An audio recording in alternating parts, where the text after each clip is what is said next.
I want to welcome everybody who has tuned in to hear this first series of talks and for our 150th anniversary celebration. You all probably already know the reason it's the 150th is because in 1873, the first camp meeting was held in the Sacred Circle. The town, of course, did not come into existence until 1937, but the habitation here in the Grove, certainly for the summers, dates back to 1873, and not too long afterwards became a little bit longer and longer until residential lots were sold, and here we are today.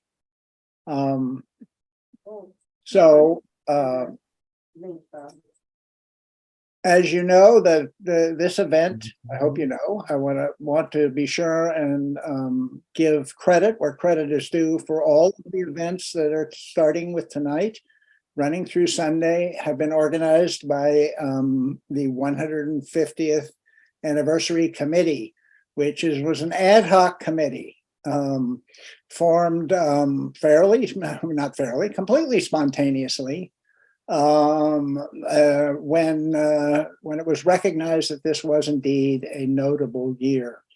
And the participation on that committee has been significant. The effort they've put in has been very significant. A lot of people, and a lot of you here, of course, have contributed, which is completely in keeping with Washington Grove's tradition of involvement. Residents, we don't have any events really that are so successful as those that are planned and executed by residents. We have a long tradition of these, and this is one that promises to be a really great series of days and something to remember. The last one that approximates a memory was the 125th anniversary. Obviously, it was 25 years ago, in which there was an event or two or three days of a day of events marking that celebration. But this is something else, and I think we're going to be looking forward to a great time starting with tonight. So that's really all I'm going to say. Looks like a pretty decent turnout here. I see 52 at the moment. So I'm going to get this agenda on the road by introducing Reverend Joe Clark, a very long-time resident of Washington Grove, former minister, who will give us an indication for tonight and possibly for the remaining days of this event. Joe, be sure to unmute, and you'll be good to go. There you go. Okay, thank you, John. 150 years is a really big deal. After the Civil War, there was a lot of pent-up energy across our country, manifested in things like the camp meetings and Chautauqua communities. And by some accounts, there were hundreds of these places in the South, along the Atlantic seaboard, and in the Midwest and Western states. And today, though, there are few places left that resemble those first gatherings. And so today it's worth asking, why us? And why this place? We have endured an incredible history of hardships and challenges. The Civil War, where 620,000 people died, 475,000 people injured. 400,000 people missing. And how could you possibly create a new community of hope after something like that? But we did. And then there was the women's suffrage movement that was a challenge to most communities.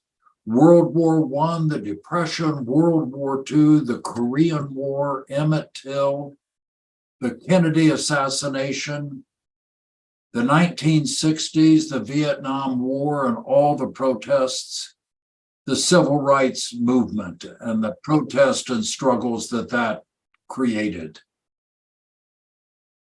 Dr. Martin Luther King's assassination, Afghanistan, Iraq, George Floyd, and the January 6th assault on our Capitol. A lot of those events tore apart other communities and destroyed both individuals and families and ripped apart the fabric of our civil order. And through it all, this town of Washington Grove remains intact, more than a neighborhood, but more like an oasis in a huge urban area. Let us be slow to criticize and quick to appreciate. When we disagree or misunderstand, let us listen to each other and make out truth together. In our sadness and fears, let us put our arms around each other. In joy, let us laugh and sing and dance together. In life, let us celebrate our health, and in death, let us celebrate our hope. This year, we give thanks for two of our mayors who have died, Mark Hansen and Daryl Anderson, for their leadership, wisdom, and guidance. We remember them and their families with thanksgiving. It is with humor, friendship, and working together to sustain a place of peace, serenity, and enormous gratitude for what this place means to so many. It is a precious and fragile gift that we hold in trust for our children and the families that follow us. Congratulations, good people. Happy 150th birthday.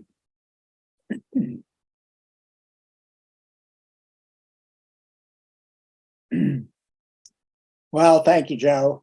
That's a good perspective on where we are today and some of the things we should be thinking about as we celebrate the existence of Washington Grove for as long as people have been here, as long as organized people have been here. Okay, next we are going to have our very own resident Luther Judd has a poem he has specifically written for the occasion. So Luther, you're on. Thank you, John. This is Forest Song. Before there was a town, fields, and before the fields, a forest, chestnut, oak, hickory, maple, quartz quarries speak of an age before even trees. Tonight we sing of songs no longer sung and songs to be. Who came here first? Ancestors of the birds, ancestors of the birds whose choruses greet dawn and bid the day adieu, behemoth saurids whose long strides shook tender ground, then fire and ice, rains upon rains, woodland and marsh, green springs, golden autumns, New migrants followed game down long river valleys. They came to hunt, to plant, to chip the pale stones, shape the red clay. We cannot, we cannot know the names they called themselves, their songs, forgotten now. And who came after? Farmers and refugees who cleared timber to make fences, played their lonesome fiddles late into the night. Farm wagons followed tracks laid down by deer, dusty in summer, muddy and rutted in spring. Chickens ran where turkeys gobbled once.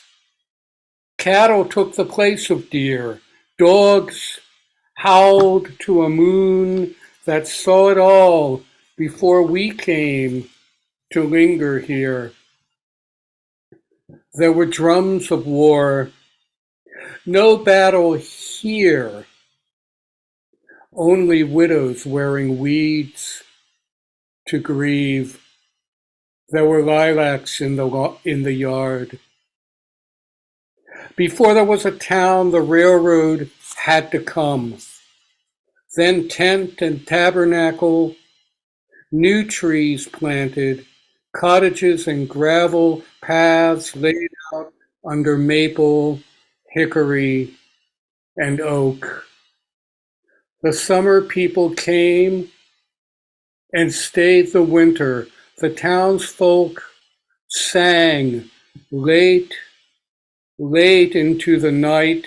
Wars came, peace followed, hard times and times of plenty, more wars, more peace. Now, here we are. And who will follow us? A song cannot remain the same, lest it die. Even the moon must wax and wane. Tonight, we'll sing old songs so that new songs might take flight. Thank you, and now here's Bob Brewer. Thank you, Luther. That was just wonderful. Is it firmly in the tradition of Washington Grove, which has many poems that have been written about it. That just hit the spot right on, Luther. Thank you very much. And tonight we have two people who have contributed an enormous amount to the history of Washington Grove, and are so pleased of the efforts that they have made and left a legacy for us to pick up. So first of all, the two people are Gail Littlefield and Phil Edwards. First, we have Gail, and Gail has a master's degree in historic preservation and has lived in the Grove since 1995. She worked many years in that capacity for the Navy and has been involved with preservation projects far and wide. Gail was the one who prepared the documents that put the Humpback Bridge on Maryland's list of historic resources, which was instrumental in saving it from the plans of CSX and also Montgomery County. She substantially rehabilitated her large two-story original cottage at 111 Grove Avenue and built a very nice addition, very nice and compatible addition on the back. Gail brought her expertise and enthusiasm to our HPC, where she served for 10 years and has been integral to the preservation of the historic integrity of our National Register Historic District. John, I hope you've given me permission to do the slides. The slides will actually happen after Gail's talk. She's going to give the talk, And then we'll go through the slides and she'll comment on the slides, and there can be any questions at that point. So I'm going to slide this over to Gail and she can start her talk.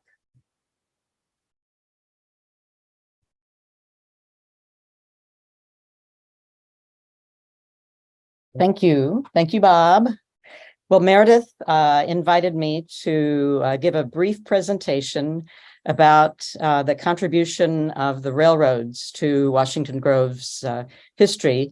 So I've prepared a few remarks, and the slides that Bob referred to are ones that are in our collection in the archive, and we can briefly go through them if there's time, or if there's not time, we can do it another time. So I'll go ahead and get a start. One cannot overestimate the importance of the B&O Railroad's Metropolitan Branch to Washington Grove. The railroad stretched through Washington, from Washington through Montgomery County to Point of Rocks, giving easy access to those who came to Washington Grove for spiritual reasons or recreational reasons, or to live here. The Washington DC Methodists started planning for their first camp meeting in 1872 after the Civil War. The railroad was essential to opening the camp meeting in 1873. There were regular trains already in service, and later on there were excursion trains from Washington, D.C. to Washington Grove. I almost said Union Station. However, it was really a station on the mall about where the National Gallery is now. Union Station didn't come around. I guess there was no union yet of the railroads, so that came later. But so the railroad was essential in bringing the participants of Washington Grove's camp meetings to the site, giving them advantages of the regular trains and the excursion trains. That first year, there were 5,000 to 8,000 people who came by train to the first camp meeting at Washington Grove. By 1887, there were 13 daily trains each day, round trip from Washington to Washington Grove on the Metropolitan Branch.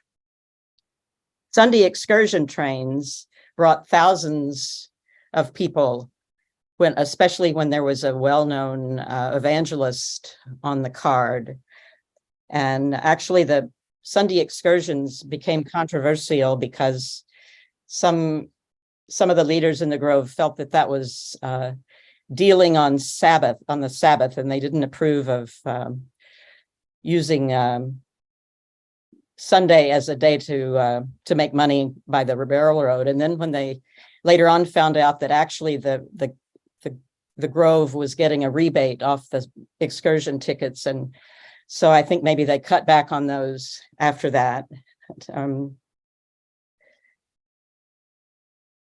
The initial Metropolitan Branch had a single track from Washington to Gaithersburg, and a little bit beyond downtown Gaithersburg, probably maybe where the Fire Museum is, there was a Y-shaped track configuration where the single locomotive could do a switch kind of turn, like a K turn in your car, or a J turn, which is it? Anyway, one of those turns to turn around and get Go ahead. Yep. Continue. to get the train going back toward Washington. To avoid collisions on the single track, the B&O built the Humpback Bridge. The humpback bridge had an extra height in the middle so that if there were any trains coming in the other direction, the brakeman who was laying down on top of the train could apply the brakes.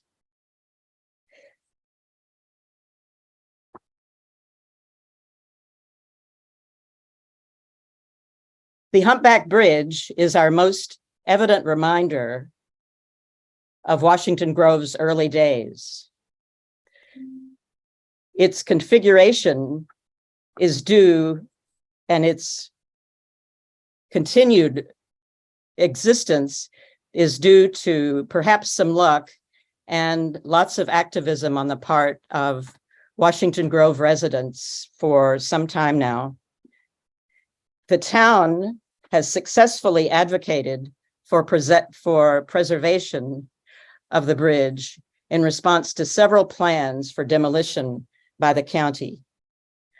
Our biggest scare came in 2014 when CSX, which owns the bridge, announced it was going to start double stacking freight cars in the near future. The bridge would have had to go under that plan because its beams, supporting beams, would have been in the way of the cars. Of the cars, yes, the cars. We were very lucky. We were saved by the creativity of an engineer for CSX who suggested that by substituting the bridge's flat steel beams supporting the hump with instead arched steel beams, we could provide the extra 19 inches of clearance necessary for freight cars, double stacked freight cars, to pass under the humpback bridge. The bridge is eligible for listing on the National Register of Historic Places, but that is no guarantee that it will survive the next threat that it receives.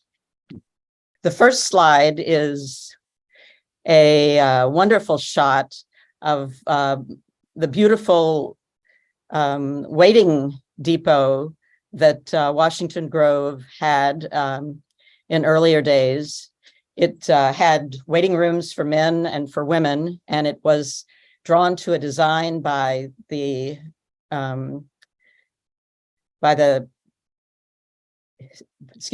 architect named Baldwin, who designed all the rail cars and buildings and so forth for the Metropolitan Branch. Including the one at Gaithersburg, right? Yes, Gaithersburg, and there's several other of those on the Kensington line. Yep.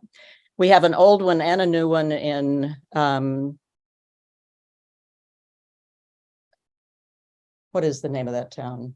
Anyway, Further up the line. yes, let's advance, please.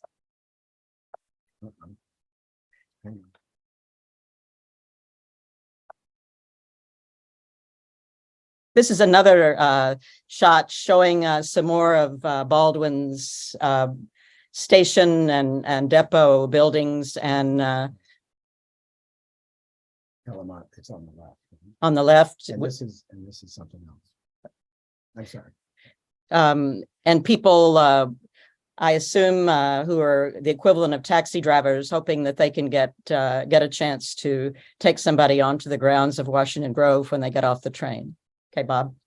And so this, I just want to comment. This is Railroad Street that we're standing on right here, and the building closest to us was just a waiting station there. So. Okay. This is just to show you the way the Metropolitan Branch grew. This is the 1880 schedule, and it shows, I think I counted about 20 stops on the line. And Bob, want to show us the next one? And this is the 1893 line, which illustrates it's, I think, double the number of stops that it had in 1880. And if you look hard, you'll see Washington Grove right under Gaithersburg. New slide, Bob. So, oh, this is the front shot of that beautiful waiting building that we used to have here. Bob. I think it was built in 1906, I think, Uh-huh. and was torn down in the Depression or Depression. something, yeah. This is an image from Phil Winter's collection that he shared with us. And as far as we know, this is the earliest version of the Humpback Bridge. And you can see it's basically kind of 3 beams wide and has I don't know if pony truss is the correct kind of truss, but it's a timber framing related design. I believe that the arm up in the air there is for either snagging or putting out so another train can snag the mail, I guess, going to and from Washington Grove. And you see the telephone poles on the left, and those look like they're real telephones, but also I know in the woods, you can still find some of those telephone poles, and some of them were used, they had copper wire hung from them, and the train employees could use a version of a walkie-talkie using the connection of the copper wires from their phone device to the wires on the post. Oh, also, you can see on the right, if you look carefully, this was the chestnut plank fence that was put around Washington Grove.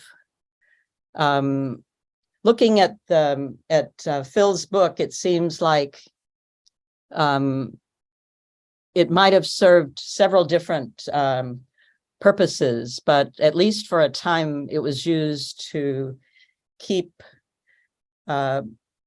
people who were going to the camp meeting at Emery Grove from cutting through on Grove Avenue when they came on the train. This is an interesting shot with Rockville in the background. It shows the switches on the double tracked line at this point, and the switches would bring the trains for Washington Grove off of the main track and onto a siding, so that people could get on and off. And I believe that little building might have been the open-sided depot for freight. And you can also, in this on the left, you can see the fence around Washington Grove, and it looks like kind of a turnstile, maybe in one opening and something else there. Bob? So this is a view from the bridge, right? I believe so. And you can see how much they had to build up of the of earth to get the bridge up high enough to get over the trains. And now it looks like it's even higher. It's beautifully landscaped here. So Oakmont is what's on the right of the screen. Oakmont never looked so good, you know. Sorry. Oh, and this actually, I'm looking now. I think I see the roof of the station, the Washington Grove station. On the right, yeah. And there actually was an outhouse building too for a period of time. Oh. Next slide. Oh, here is the if I didn't adequately describe the why, this is what turned around the cars in Gaithersburg that were couldn't go further down the track, so they were turned around on this Y thing. The trains would get on a siding and get on the track and go one way, and then they'd back up and go the other way, and then they'd get back and go straight under the Humpback Bridge. That's the station. Yeah, and there's the Washington Grove. No, Gaithersburg station. Yes. on the right. Yes. Very great. Here is a lovely before picture of the Washington Grove Humpback Bridge, and you can see some of the buildings in the background, the agricultural buildings. And this is the after shot is one that Ed Maratzka took a few days ago. And I'm hoping I can better explain what the CSX engineer introduced into the equation for the last time we were worried we were going to lose the bridge. The previous bridges had a flat beam across, and then there was a sleeper, which you can't see in the picture, but there was a kind of like a wedgie in the middle that gave the bridge its nice, even curved top. And so this one was too low. And then the next one, well, they're not the same scale, but you can see that it raises the bottom beam of the bridge, which are now 5 steel arched beams to hold up the roadway of the Humpback Bridge. And they've maintained the same roadway profile. And they've used wooden railing, which was also part of the original design. Well, That's it. it is? Okay. Wonderful. I hope that didn't take up too much time, Phil. Yeah, that was great. I actually think that the view, the new bridge is much more elegant than the original bridge. That with the rolled beams, it's really nice. Okay, that's great. So the other speaker we have today is none other than Phil Edwards. And he was moved to the Grove as a 3-year-old child and grew up in the large but unfinished original cottage at 206 Grove Avenue, which is next to Chapel Park. He and his wife then lived in the original cottage at 17 The Circle for 9 years when he bought his childhood home from his parents and moved back. He also substantially rehabilitated and added to the cottage while preserving its historic character. This was his home during his active period in the Grove, serving as mayor for 4 years, a planning commission for many years, and eventually the official town historian. He's the author of The History of Washington Grove, the first volume of which covers the years from the founding in 1873, 150 years ago, to incorporation as a town in 1937. He forsook the Grove in 1993 for a farm in Warfordsburg, Pennsylvania, where he completed the second volume that covers the history of the Grove as a town up until 1977, which we'll also be talking about tomorrow, which was also the year that the town began the process to get on the National Register. These volumes are priceless, and we are so lucky to have them. If someone would pick up the more recent 46 years, it would be great. I'm sure Phil would offer his moral support. Over to you, Phil. So I'm Phil Edwards, and wrote a couple of histories of the town. First about the association, and the second about the town. In both those books, I claim to have come to the Grove in 1945, which is a lovely round number. But actually, my sister informed me after they were published that we didn't move in until January of 46. Such is history. There are no perfect accounts, and mine certainly aren't. When I became mayor, the town office was in the basement of the Catherine Hall in a room shared with the Boy Scouts. I was surprised to find that the records of the association and the early records of the town were in great disarray, crammed into the big safe. Wonder if that's still there. 2 file cabinets and a wooden box on the floor, none of them locked. I did what I could to secure them, and over the next 2 years, I dipped into them from time to time. After 4 years, I retired. You'll read about that in volume 2, and was appointed Grove historian, I think at my request. At first, I set about just organizing what was there, but the fact that the Grove had once been a private corporation intrigued me. I think it was upon reading the document called Plan Number 3 that I decided that the history needed to be written. There were other histories of the Grove in existence. Paige Milburn's moving account and Rosalie Shantz's Grove gatherings were great, but weren't comprehensive. Sorting through the records, I kept running into interesting details and interesting people. Finally, I started to work on a real history. I found that not all the records of the association could be teased out from the printed paper in McCatherine Hall. Quite a lot of information existed outside in newspaper articles, documents, and photographs that were the property of the families who'd stayed here through the transition. And other historical documents of the association were in the Methodist archives at Lovely Lane Church in Baltimore, a museum worth a visit. And in the records of the Columbia Historical Society in Washington and the Martin Luther King Memorial Library in Washington. Camp meetings, where did they come from? John Wesley, an Englishman, wasn't happy with the Catholic or Anglican churches, didn't quite trust the Lutherans, thought the Presbyterians were okay, but not fundamental enough.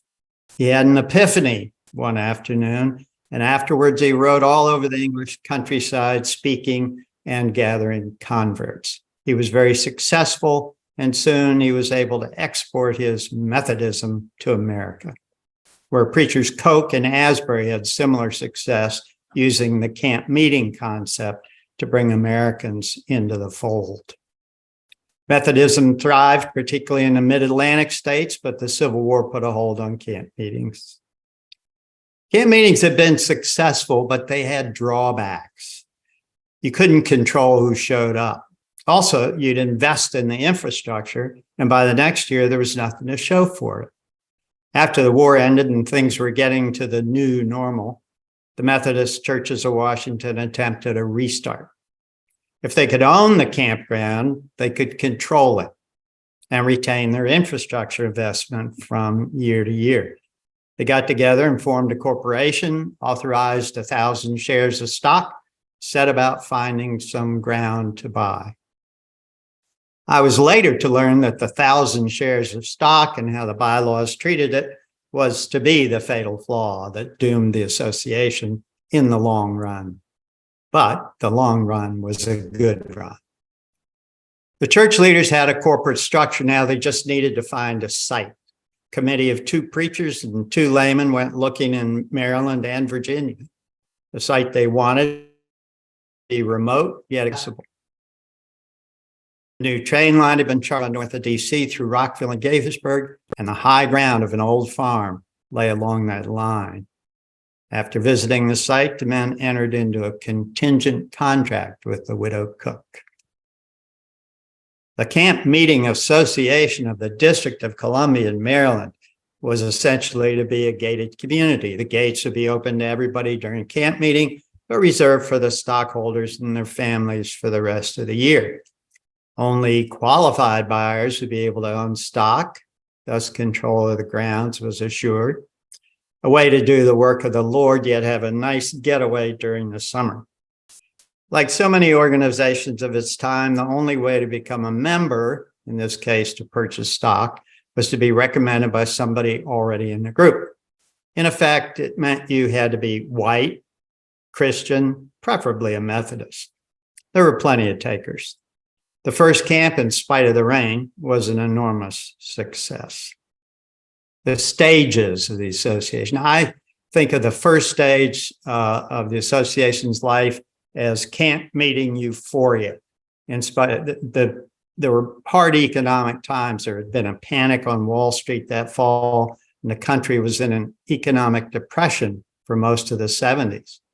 But attendance in cottage building were robust in those years. Tent lots have been allocated mostly on a first come, first served basis, and there were only a few arguments about who got what. When Grove Avenue was divided into 50 by 150 foot lots, the bylaws established that 1 share got you a tent site and 5 shares got you a large lot. Whether the 3 shares got you 3 tent sites or 15 shares got you 3 big lots wasn't addressed. The 1880s in the Grove was a time of settling in and building. As more shares were sold, there came the first glimmer of problems with stock versus lot. The first major subdivision survey by J.E. Lang in 1886 showed all the east side of Grove Avenue divided into 50 by 150 foot lots. It was a flawed plan, but it was something to show prospective stock purchasers. By the late 1880s, the concept of stock being located on lots was already in disarray. There was stock that was not located, lots for which there was no stock, and a variety of renewable leases without clear rules. Back in 1883, the idea of issuing 99-year leases was discussed, but the qualifications to receive such a lease made it impractical for most shareholders. In 1886, a charter was amended. One change was to shift the tax burden assessments away from the stock and onto the lots and improvements. The other was the authority to issue standard leases to the owners of improved lots. But the thing about leases is their whole concept was relatively new in real estate in the whole country, and it was facing a long future in the court system. This was a period when stocks and lots began to be traded without proper records being kept. And soon there were leaseholders without stock, stockholders without lots, and lots without leases. There were also outstanding shares for which the proper owner was no longer known. The 1890s was the beginning of the Chautauqua era. Chautauquas were inspired by the Chautauqua Institution on Lake Chautauqua in New York, a summer camp for Sunday school teachers where they could learn more about the Bible and how to teach it. But the institution also had cultural and music programs. Soon, independent Chautauqua companies would package lectures, demonstrations, even pure entertainment into traveling shows and get those shows booked from place to place. Washington Grove was a desirable venue and an eager participant. Before long, the camp meeting, hitherto being 10 days to 2 weeks of being preached at, now had been enveloped by Chautauqua events, and they had both outgrown the circle. A new, more practical survey was undertaken in 1897 by C.J. Maddox, the county surveyor. It showed the entire East Woods now developed into lots and finally recognized the Chestnut Avenue area as developable. Because of the Chautauqua crowds, the circle had become impractical, and first an assembly hall, then a massive auditorium were built to house public events. As a meeting place, the circle was abandoned. Thus, a new sport was introduced into the Grove, that of cottage moving. Basically, for fire safety reasons, the Board of Trustees encouraged the thinning out of the circle area, and thus an annual movement of cottages from the tent department and onto the avenues. Many circle area lots were abandoned. Many new houses were started from circle area cottages. My own house at 17 The Circle, I learned after a couple of years of living there, was actually 2 cottages butted up together. I didn't find out till I was walking in the attic from one to the other, and I could see the paint, the outside paint of one and the outside paint of the other in the narrow space where they were joined. This was when Chestnut Avenue and Maple Avenue came into play. The association was booming. Then we get to the Walker era. Major Sam Walker, Washington businessman, banker, and devout Methodist, had been a stockholder since the 1890s. And by 1903, he and other family members owned houses in the cottage department. In 1903, the Major was elected to the Board of Trustees. Major Walker had a vision for the Grove. He wanted to see the Maddox plan fleshed out and the Grove fully occupied. He continued to purchase shares of stock as they became available. The Major stock purchases were not a short-term investment for a quick return. He intended to settle his family in the Grove and live it fully, if not year-round. As a bonus, though, the value of those shares would rise, but only if much-needed infrastructure improvements were made. By 1909, the major owned or controlled 20% of the stock. The trustees selected him president of the board. He was joined on the board by his son, Robert. His daughter, Lucretia Hardy, would later become a member as well. After taking office, Walker immediately went to work on major projects, no pun intended. Brown Street had long been a muddy path. He set out to build it up and solve the drainage problem. The town had no ready source of ice for food preservation. The major established Maple Lake as an ice pond and recreation area. The town's sewers, both for sanitation and stormwater, were a disaster. He undertook a large project to install culverts and piping to shuttle the wastewater into the West Woods, below the springs, we hope. He self-financed some of these projects on only the hope of getting repaid. And the major continued to purchase stock. His share was up to 27% by 1912. He well understood about the flaw in the association's underpinnings. He knew very well that if you count the lots in the Maddox survey and multiply by 5, you're going to need a lot more than 1,000 shares authorized by the charter. Something would have to give. In 1913, Walker put forward a stock buyback proposal. The association would call in all the existing stock and then reissue it according to a formula the major had devised. After that, only one share would be required to locate on a lot. But by this time, murmurings had blossomed into widespread discomfort, even alarm, that Major Walker would soon be in control of the corporation. Now, nominally, corporate control requires 51% of the stock, but in publicly traded companies, a much lower percentage will do because not every shareholder votes.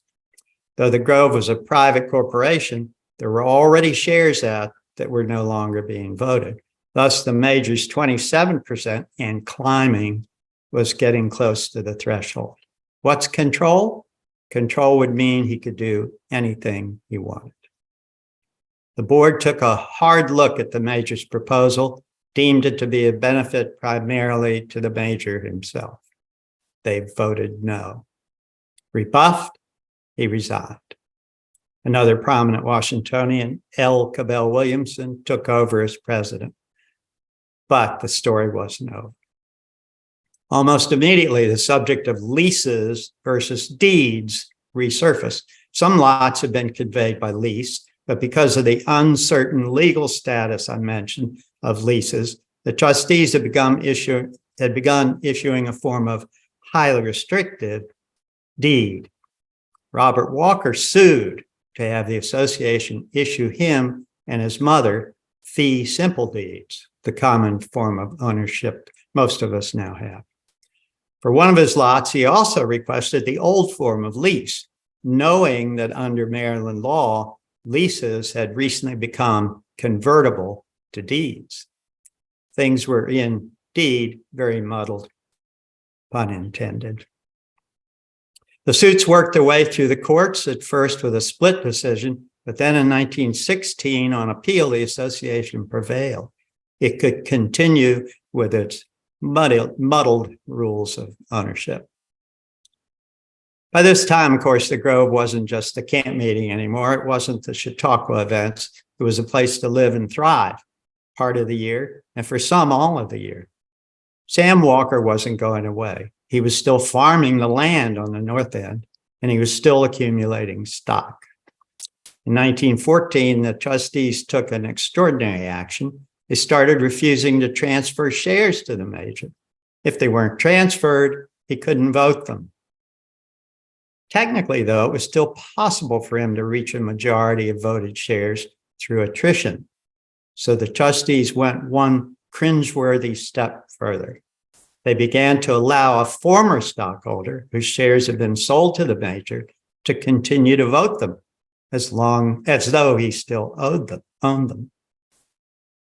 That ploy seemed to work. An uneasy peace reigned for the next few years, with the exception of a dust-up over the Boundary Street fence, where Major Walker was still actively farming.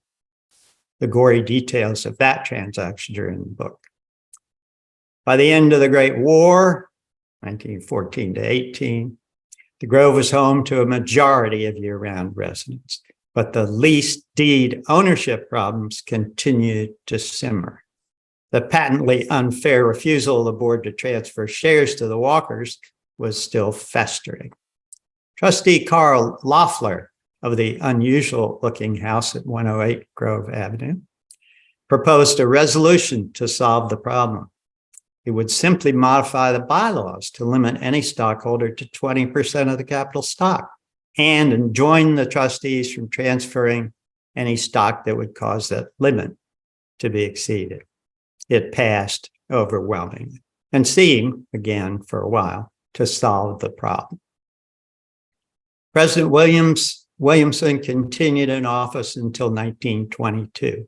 When he was too ill to continue, a new president was elected, Irving Leroy McCaffrey. He became the first full-time resident to hold the office. He would later be the town's first and longest-serving mayor, but first an old problem would have to be solved.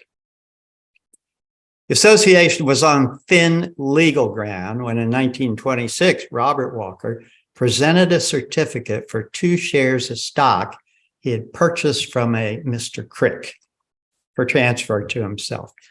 He had earlier sold all of his shares to his mother.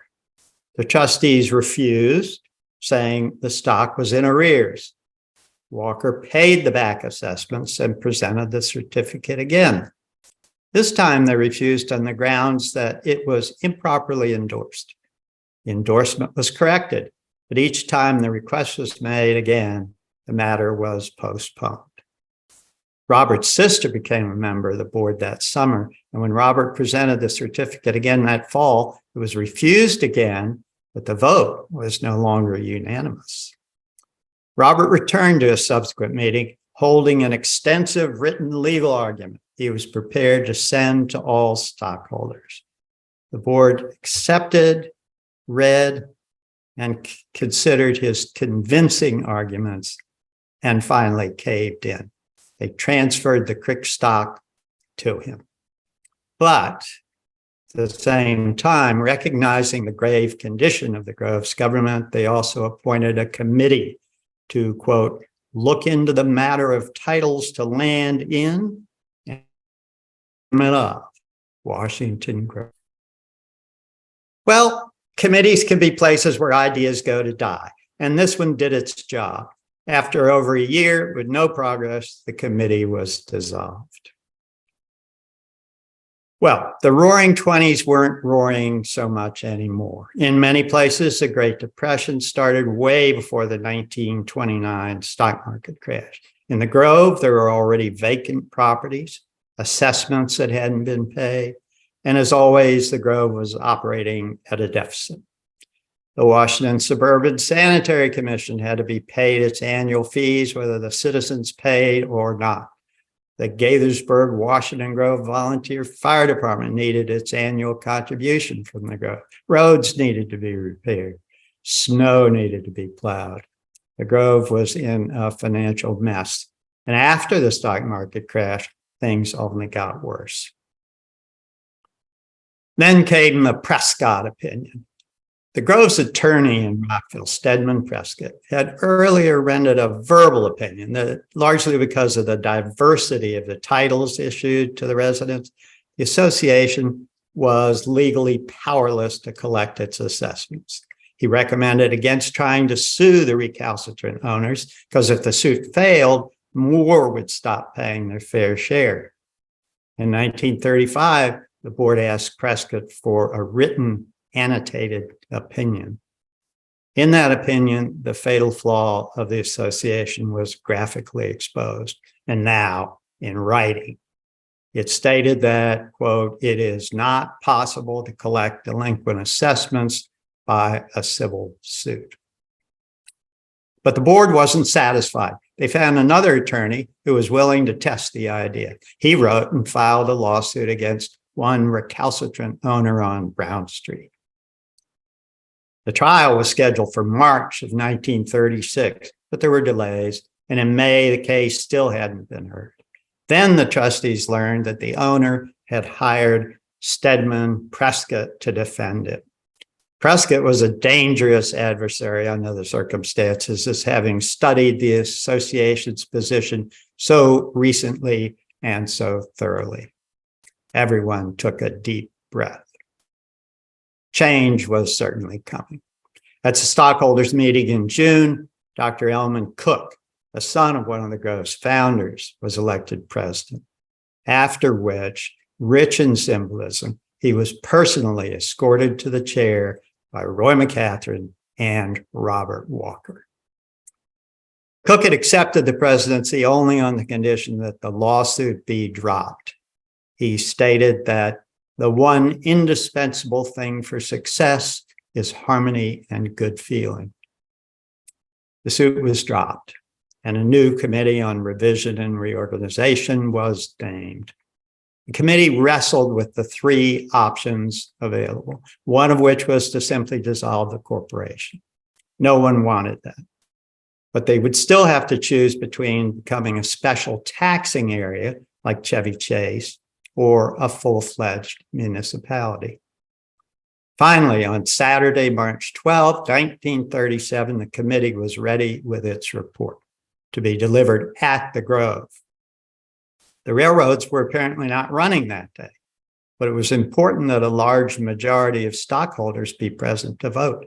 In his formal announcement of the meeting, Francis Hiller, as secretary, appealed to the stockholders to solicit drivers to run carpools out to the Grove for the meeting. He also noted that daily bus service was available to the Grove from 9th Street and Constitution Avenue. When the meeting finally got underway with 603 shares represented, the topic was incorporation. The committee was recommending a municipality along the lines of Plan Number 3, though with numerous minor revisions. On the floor of the meeting, Roy McCatherine argued that incorporation had become practically a necessity, and he argued that under the present setup, neither preserves the ideas on which the Grove community was founded, nor secures what may be secured by incorporation. He described a government administered by a mayor and 6 councilmen, funded by a uniform tax rate, and elected by the votes of any property owner over 21. He noted that under the proposed charter, all matters must come before the qualified voters for decision. Some took the floor to suggest that the charter should follow more closely to other town charters, Montgomery County, but McCatherine contended this plan is better because it brings all important matters, especially all matters of taxation, before the voters. That is, Washington Grove would have the only town meeting form of government in the county. On a nearly unanimous vote, the stockholders said yes to incorporation with a mayor and council and an annual town meeting. The new charter was escorted through its required 3 readings in the General Assembly in Annapolis by none other than Stedman Prescott, and it was signed into law on May 18, 1937 by Governor Nice. It would be effective on May 3. Thus, the 64th annual stockholders meeting was held on May 29. By vote of the stockholders, the property of the association was conveyed to the town of Washington Grove. Dr. Osborne was the last person to address the stockholders, urging that, quote, "We do not forget the spiritual heritage which has come down to us." The meeting and the association was ended. Thank you. That was great. What a fascinating story this town has. Going does. back. It's just amazing. I had a couple questions. Are you going to take questions? Sure, absolutely.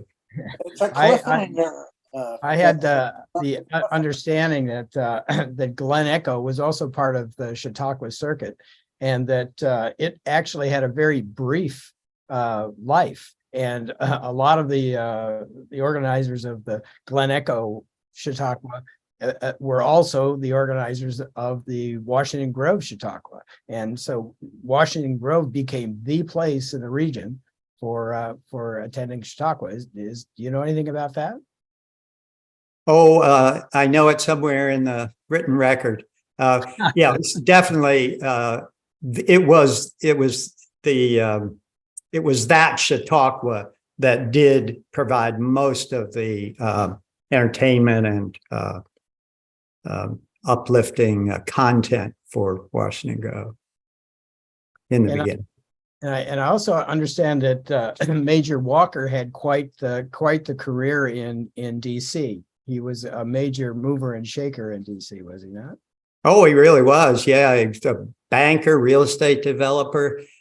He got the moniker Major because he was appointed as superintendent of police for like a year. It was a political position. I'm sure he didn't do any policing, but ever after that, he was called the Major. I would love to. Of course, we have pictures of him, and you do get an impression from pictures, but I would love to have known more about him. Yeah. And then one last question from me. One of the options at one point for the town was to join Gaithersburg, right? Yes. Yeah, absolutely too. And people in town were having none of that. Good for them. Yeah. Do we have any other questions that people have for our authority here?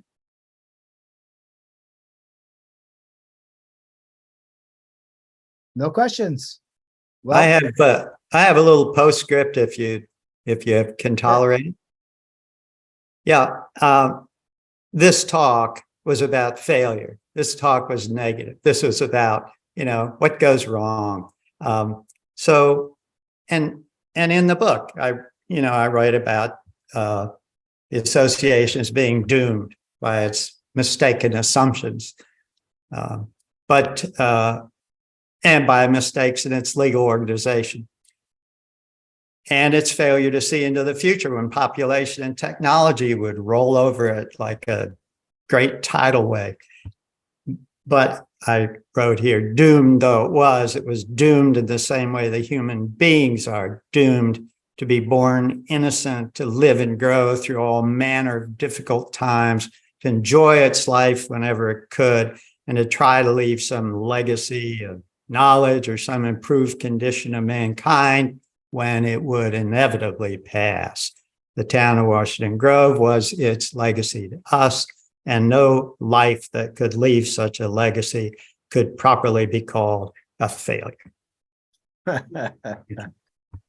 Yes, indeed. Actually, there were periods of success as well. Can people imagine 5,000 to 8,000 people coming to the camp meetings? Where were they located? I mean, it was just amazing to think that many people were here. There's also reports of up to 10,000 at some events. It's just incredible to imagine that. So tomorrow, Phil's going to have another Zoom talk on some other issues. Do you want to just briefly say what those are? Oh, well, I wrote 2 separate books, and the second one's about the town. So what I thought I'd do tomorrow is basically do a reminiscence, because I have so many memories, and they're tied into the book, but the book is its detailed records of meetings and so forth. So I was going to do something more along the lines of reminiscences in the different periods of time, the immediate post-war period, early 50s, mid, and so on. And I've got some stories. Oh, great. Stories are wonderful. And in the spirit of it, remember that we're going to have a envisioning the past, to further envision the past on our walking tour on Saturday morning. We're going to be looking at the locations of many of the buildings that used to be here and are no longer, and looking at a lot of old photographs and trying to envision what it was like to be here during that period of time. And then at the end of Saturday, we're going to have a camp out, and we'll envision even more what it was like. Hopefully it won't be raining, which it was for the first camp out. But it's supposed to be wonderful with meteor showers. So everybody come to that. Wow. John, do you have any words to wrap it up? No, I actually thought of a question for Phil. He describes kind of a chaotic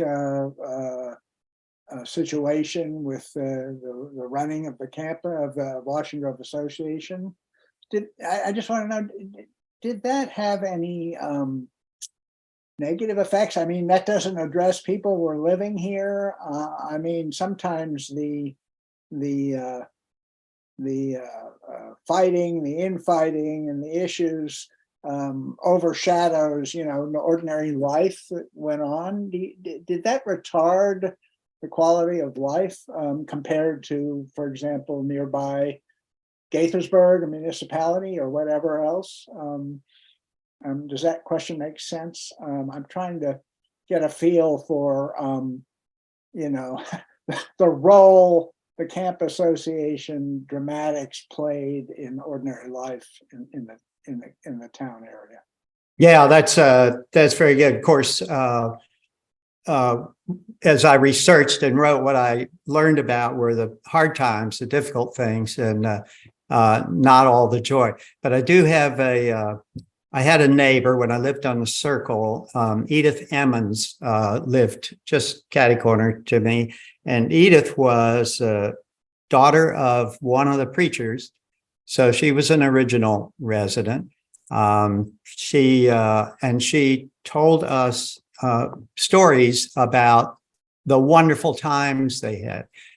And this is one of the most interesting things to me about her descriptions was they were having a wonderful time without playing any cards or without dancing. They enjoyed themselves.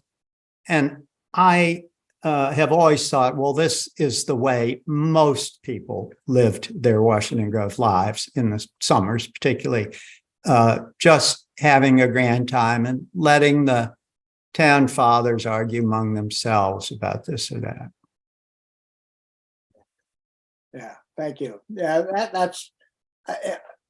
I mean, I often say, history is. The value of history is to get a better look at what's going on in current times, and maybe a better idea of what to do for the future. So certainly the town has had its controversies over the years. Since then, I'm sure you'll have some comments about those tomorrow. But we've. I think in terms of the quality of life, in Washington Grove, my suspicion is it's remained, if not grown, and improved over the years, in spite of all of the difficulties with ownership and leasing and later items with development around the town and that sort of thing.